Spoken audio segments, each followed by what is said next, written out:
জন্মদিনে আমি এই উপহারটি পেয়েছিলাম। বহুদিন হয়ে গেল, ব্যবহার আর করা হচ্ছে না, তাই ভাবলাম একটা ড্রয়িং এর মধ্যেও করে নিই। কী আঁকবো সেটা ভাবতে ভাবতে কিছু না এঁকেই রং নিয়ে বসে পড়লাম আর রং শুরু করে দিলাম।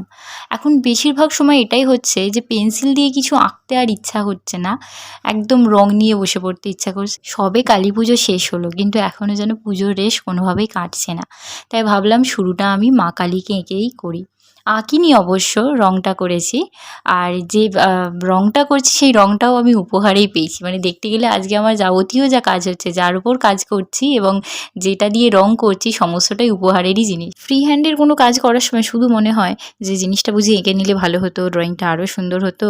হ্যাঁ, তারপরে বা রংটা করতে করতে শুধু মনে হয় যাহ, এই জায়গাটা বুঝি কালারটা ঠিক গেল না। কিন্তু একদম শেষ অবধি রেজাল্টটা দেখে বোঝা যায় না, কালারটা ভালোই হয়েছে।